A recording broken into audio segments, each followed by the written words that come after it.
Selamat datang di channel Anak Lanang. Jangan lupa baca sholawat dulu, biar hati adem, cerita pun jadi berkah. Duduk santai, siapkan teh atau kopi, dan jangan di skip videonya, karena di balik kisah ini, ada pelajaran hidup yang luar biasa. Yuk, langsung kita mulai ceritanya. Di Bandara Soekarno-Hatta pagi itu, suasana tampak seperti biasa, hiruk-pikuk penumpang, suara pengumuman keberangkatan, dan orang-orang berdasi sibuk mengecek boarding pass. Namun, langkah satu sosok membuat semua mata menoleh. Seorang pemuda berpakaian sangat lusuh, rambutnya acak-acakan, wajahnya legam terbakar matahari, dan tak beralas kaki. Ia hanya mengenakan sarung kumal yang tersampir di pinggang, bajunya robek di beberapa bagian. Tangannya menggenggam tiket kertas lusuh yang bahkan sudah setengah lecek. Petugas keamanan awalnya ragu, mendekatinya dengan curiga. Namun, anehnya, si pemuda itu tidak menggigil ketakutan. Ia justru tersenyum tenang, dengan mata yang jernih dan penuh percaya diri. "Saya mau ke Surabaya, ini tiket saya," ucapnya dengan sopan. Petugas memeriksa tiket dan KTP yang dikeluarkannya. Wajah petugas langsung berubah. Buru-buru mereka memanggil atasan. Beberapa penumpang yang mengantri check-in mulai merekam diam-diam dengan ponsel. Mereka tak percaya gembel seperti itu bisa masuk bandara, apalagi naik pesawat. Setelah dicek ulang, ternyata identitas pria itu sah. Namanya tercatat sebagai Kiai Haji Muhammad Lukmanul Hakim, nama yang secara mengejutkan membuat salah satu petugas bandara yang asal Jombang hampir menjatuhkan alat komunikasinya. Ia langsung berbisik ke rekan-rekannya, ini Gus besar dari timur, dari pesantren tua di ujung Lamongan. Dia cucunya Mbah Kiai Ma'ruf yang legendaris itu. Tiba-tiba suasana berubah. Para petugas langsung memperlakukannya dengan penuh hormat. Dua pramugari yang tadinya hanya memandang sinis, kini dengan sopan mengantarnya ke ruang tunggu VIP. Penumpang yang tadinya mencibir mulai bisik-bisik, menyesali pandangan awal mereka. "Masya Allah, beliau ulama. Tapi kenapa begitu sederhana?" tanya seorang ibu sambil menatap kagum. Di ruang tunggu, seorang eksekutif muda mendekat dan bertanya pelan, "Maaf Gus, mengapa tidak pakai sandal atau sepatu?" Sang pemuda hanya tersenyum dan menjawab, "Kaki ini masih kuat menapak bumi. Kalau pakai sepatu mahal, kadang kita lupa dari mana kita berasal." Jawaban itu menghentak semua yang mendengarnya. Seisi ruang tunggu seakan tersadar akan kesombongan mereka sendiri. Dalam penerbangan menuju Surabaya, Gus Lukman duduk di kursi ekonomi, meski beberapa penumpang menawarkan kursi bisnis. Ia menolak halus. "Saya hanya menumpang angin besi ini, sama seperti kalian. Tak ada derajat di langit selain amal." Pramugari yang melayaninya bahkan tak kuasa menahan air mata saat melihat beliau membaca Al-Quran dari mushaf kecil yang lusuh. Sesampainya di Bandara Juanda, ratusan santri sudah menunggu. Begitu melihat beliau turun dari pesawat, mereka bersorak, "Gus Lukman." Beberapa tokoh agama, termasuk pejabat, langsung menyambut dengan peluk dan hormat. Wartawan lokal yang hadir langsung menyorot kamera, karena baru tahu, gembel yang viral di bandara tadi adalah cucu wali yang selama ini menghindar dari sorotan. Cerita ini kemudian viral di media sosial dan berita nasional. Banyak yang merenung, bahwa kebesaran bukan diukur dari jas, sepatu, atau parfum mahal, tapi dari hati yang bersih, ilmu yang dalam, dan kerendahan hati yang membumi. Gembel itu adalah ulama besar yang sedang mengajari kita semua tentang makna kesederhanaan sejati. Sesudah turun dari pesawat, Gus Lukman menolak dijemput dengan mobil mewah. Ia justru memilih berjalan kaki keluar dari bandara menuju area parkir umum. Beberapa santri dan sopir pondok sudah menunggu dengan mobil tua jenis Kijang. Kapsul warna coklat yang catnya sudah mengelupas di beberapa bagian. Para wartawan yang semula mengira akan mendapat potret seorang tokoh terkenal dengan kemewahan dan pengawalan justru dibuat terdiam saat melihat bagaimana beliau merendah dan menyatu dengan rakyat kecil. Salah satu wartawan sempat bertanya, "Gus, kenapa Anda tidak tampil sewajarnya? Anda bisa saja naik jet pribadi kalau mau." Gus Lukman menoleh perlahan sambil tersenyum, "Karena saya bukan siapa-siapa. Harta hanya titipan, dan saya tidak ingin dititipkan kehormatan yang membuat saya lupa kepada yang menitipkan." Jawaban itu tersebar luas di media sosial dan menjadi bahan ceramah para ulama lain malam harinya. Kalimatnya ringkas, namun menamparkan banyak hati yang selama ini mengejar gengsi. Di mobil tuanya, Gus Lukman duduk di samping sopir, tidak mau duduk di belakang. Ketika ditanya oleh salah satu santri mengapa beliau memilih naik pesawat kali ini, padahal biasanya memilih bus malam, beliau menjawab, "Saya mendapat isyarah dalam mimpi bahwa saya harus lewat udara kali ini. Bukan karena nyaman, tapi karena ada pelajaran untuk banyak orang. Bukan pelajaran dari saya, tapi dari pandangan mereka sendiri." Para santri terdiam, mereka sadar bahwa Gus mereka sedang menjalankan misi dakwah tanpa ceramah, cukup dengan sikap dan tindakannya. Sore itu, pondok pesantren tempat Gus Lukman mengasuh santri kembali riuh. Para alumni dan warga sekitar datang menyambut. Namun beliau tak mau upacara atau sambutan besar. Beliau malah langsung masuk ke kamar kecilnya, hanya beralas tikar pandan, dan melanjutkan baca kitab kuning yang tadi tertinggal. Seolah tak ada yang terjadi hari itu. Bahkan beliau menolak tawaran dari stasiun televisi untuk diwawancarai. Kalau ingin bicara, datang saja ke pengajian subuh. Di sana saya bicara bukan sebagai tokoh, tapi sebagai hamba. Di hari-hari berikutnya, banyak tokoh nasional yang diam-diam mengirim utusan untuk bersilaturahmi. Beberapa dari mereka bahkan datang langsung, membawa sumbangan besar. Tapi Gus Lukman hanya menerima mereka sebentar, lalu memberikan semua uang sumbangan itu kepada santri yatim yang sedang butuh biaya berobat atau bayar semester kuliah. "Saya hanya perantara," ucapnya singkat. Namun, ketenaran yang muncul karena kisah di bandara itu justru membuat hidupnya makin berat. Banyak yang mengundang, dari istana hingga luar negeri. Tapi beliau menolak halus. Kalau semua ulama jadi selebritas, siapa yang tinggal untuk mendidik anak-anak kecil di kampung? Katanya dengan tenang, satu kalimat yang seakan menyadarkan dunia betapa langkanya orang seperti Gus Lukman. Hingga kini, kisah itu masih diceritakan ulang oleh orang-orang yang melihat langsung kejadian di Bandara Soekarno-Hatta. Seorang gembel lusuh, tak beralas kaki, berjalan melewati orang-orang yang menatap hina, hanya untuk kemudian menyentuh hati mereka dengan keteladanan dan keikhlasan. Ternyata, benar kata pepatah lama, yang hina belum tentu rendah, yang tinggi belum tentu mulia. Dan Gus Lukman, ia tetap seperti itu, berjalan di atas tanah, namun dihormati langit. Beberapa minggu setelah peristiwa di bandara itu, pesantren yang diasuh Gus Lukman mulai kebanjiran tamu dari berbagai daerah. Ada yang datang karena penasaran, ada pula yang ingin belajar langsung dari ulama yang menyamar jadi gembel. Tapi Gus Lukman justru membatasi tamu yang boleh datang. "Kalau datang ingin melihat orang, pulanglah. Tapi kalau ingin melihat kebenaran, mari duduk bersama kami," ucapnya suatu hari saat menerima rombongan pejabat dari luar Jawa. Sikap tegas tapi santun itu membuat banyak orang makin hormat padanya. Di suatu malam, dalam pengajian rutin hari Kamis, Gus Lukman akhirnya angkat bicara tentang kejadian viral itu. Ribuan santri dan warga desa memenuhi halaman pesantren, sebagian duduk di bawah pohon rindang, sebagian berdiri di belakang dengan mata berkaca-kaca. "Saya bukan siapa-siapa," ucapnya lirih, "tapi saya hanya ingin membuktikan bahwa dunia ini sudah terlalu sibuk menilai seseorang dari tampilan, bukan dari isi. Kalau orang berpakaian robek-robek lalu dianggap tak layak naik pesawat, maka dunia ini sedang sakit." Suasana hening, tak ada suara kecuali tangis pelan di beberapa sudut. Salah satu santri senior sempat bercerita, bahwa sehari sebelum berangkat ke Jakarta, Gus Lukman memang melepas semua pakaian rapi yang biasa ia kenakan. Ia memilih mengenakan baju bekas, sarung sobek, dan menolak dipinjami sandal.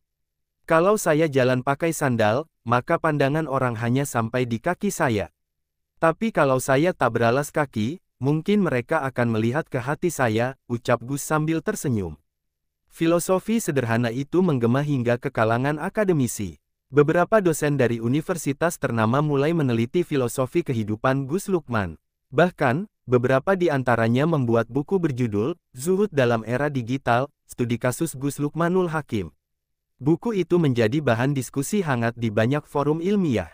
Namun, Gus Lukman sendiri menolak disebut sebagai tokoh utama. "Buku tentang saya, lebih baik tulis tentang para petani yang sabar. Mereka lebih pahlawan dari saya.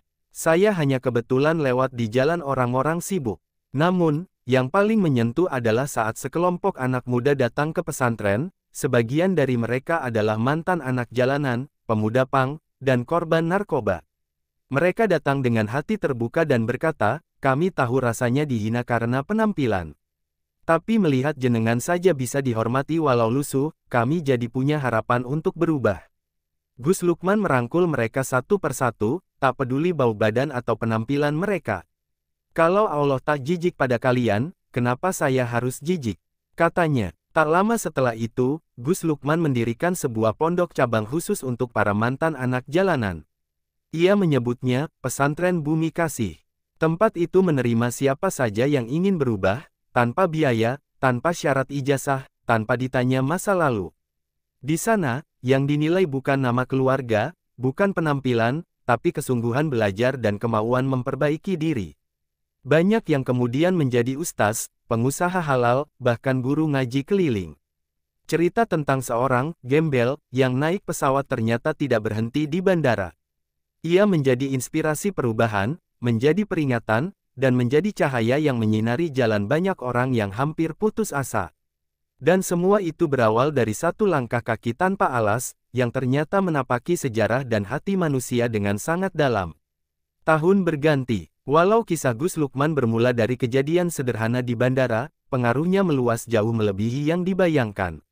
Ia tidak hanya menjadi sosok yang dihormati di kalangan pesantren dan masyarakat bawah, tapi juga mulai dijadikan rujukan oleh para pemimpin daerah dan nasional. Namun, ia tetap menolak segala bentuk penghargaan formal. Kalau ingin memuliakan saya, muliakanlah anak-anak yatim. Jangan berikan saya plakat, berikan mereka harapan, ucapnya dalam suatu undangan acara kenegaraan yang akhirnya ia wakilkan kepada santrinya. Bahkan Presiden RI waktu itu sempat menawarkan agar Gus Lukman dijadikan penasihat spiritual negara. Namun dengan halus beliau menolak. Negara sudah banyak penasihat. Yang dibutuhkan negeri ini bukan nasihat baru, tapi contoh nyata. Kalau saya bisa memberi contoh walau hanya dari pesantren kecil di desa, itu lebih baik. Penolakan itu bukan karena sombong, tapi karena tahu batas. Dan itulah yang membuat beliau semakin dihormati. Suatu hari, seorang mantan selebritas datang ke pondok. Dulunya ia dikenal sebagai bintang sinetron yang hedon dan penuh kontroversi. Ia datang tanpa riasan, tanpa kamera, dan hanya membawa tas kecil. Ia menangis di hadapan Gus Lukman dan berkata, "Semua orang menilai saya dari masa lalu saya. Tapi saya ingin belajar, Gus, saya ingin punya hidup baru." Gus Lukman hanya menatapnya sebentar, lalu berkata, "Kalau kamu masih bisa menangis, berarti hatimu belum mati. Ayo, kita mulai dari alif bata." Perubahan mulai nyata. Di pelosok negeri, banyak pesantren baru yang terinspirasi model Bumi Kasih, pesantren inklusif, sederhana, dan terbuka bagi siapa saja. Gerakan santri tanpa label mulai muncul. Mereka tak lagi peduli dengan perbedaan warna sarung atau mazhab, tapi bersatu dalam tujuan menanam kebaikan dimanapun mereka berada. Gus Lukman menjadi ikon yang tidak diagungkan secara berlebihan, tapi dirindukan diam-diam oleh banyak hati yang rindu kejujuran dan keteladanan. Hingga suatu malam Jumat, di usia yang belum terlalu tua, Gus Lukman berpulang dengan tenang di atas sajadah usangnya, dalam keadaan sujud. Pesan terakhir yang ditulisnya di secarik kertas kecil hanya berbunyi, "Jangan ajarkan anakmu tentang kemewahan, tapi ajarkan ia tentang cinta, sabar, dan rasa cukup. Sebab dunia ini milik mereka yang kuat menanggung sederhana." Berita wafatnya menyebar cepat. Ribuan orang mengiringi jenazahnya. Banyak dari mereka adalah orang-orang yang dulu pernah diremehkan, disingkirkan, bahkan dilupakan. Kini mereka datang, bukan sebagai tamu, tapi sebagai murid yang kehilangan gurunya. Dan sampai hari ini, nama Gus Lukman terus disebut, bukan karena viralnya, bukan karena gaya hidupnya, tapi karena teladan diamnya. Ia mengajarkan bahwa menjadi manusia mulia tak harus punya jabatan, gelar, atau kekayaan. Cukup jadi hamba yang jujur dan merendah, maka Allah sendiri yang akan meninggikan. Gembel itu, ternyata Gus. Dan Gus itu, ternyata wali. Setelah wafatnya Gus Lukman, banyak orang merasa seakan kehilangan arah kompas. Namun para santrinya tidak larut dalam duka. Mereka justru mewarisi keteladanan beliau dengan penuh semangat. Hari-hari di pesantren berjalan seperti biasa, pengajian kitab kuning, bercocok tanam, mengasuh anak-anak jalanan yang terus berdatangan, dan merawat warisan paling berharga dari Gus Lukman, kesederhanaan dan keikhlasan. Salah satu santri senior, Ustaz Hamdan, kemudian diangkat menjadi pengasuh sementara. Tapi ia selalu berkata, "Saya hanya penjaga pintu. Pemilik rumah ini sudah pulang." Dalam setiap ceramahnya, ia tak pernah menyebut dirinya sebagai penerus Gus Lukman, melainkan hanya pelayan bagi perjuangan yang telah ditanam gurunya. Dan itu menjadi napas utama dari seluruh gerakan kebaikan yang diwariskan Gus Lukman, tidak ada pengkultusan, tidak ada glorifikasi, hanya kerja sunyi dan ketulusan. Setahun kemudian, sebuah makam sederhana bertuliskan nama, Muhammad Lukmanul Hakim bin Ma'ruf, berdiri di sisi utara pesantren. Tanpa pagar tinggi, tanpa nisan mentereng, hanya ditandai batu alam dan seikat bunga yang selalu diganti santri setiap pagi Jumat. Namun disinilah orang-orang dari seluruh Indonesia bahkan luar negeri berdatangan untuk berziarah. Mereka datang bukan karena makamnya, tapi karena ruh keteladanan yang masih hidup di tengah-tengah mereka. Salah satu kisah paling menggetarkan terjadi 2 tahun setelah wafatnya beliau. Seorang pemuda miskin asal Kalimantan datang ke pesantren, berjalan kaki selama 21 hari. Ia membawa bekal hanya nasi kering dan air sungai. Ketika ditanya mengapa ia bersusah payah datang, pemuda itu menjawab dengan suara bergetar, "Saya pernah lihat Gus Lukman saat saya masih anak jalanan di Jakarta. Beliau beri saya sepotong roti dan berkata, 'Suatu hari kamu akan berdiri di tempat orang sujud.' Kini saya ingin menepati ucapan itu." Pemuda itu diterima di pesantren.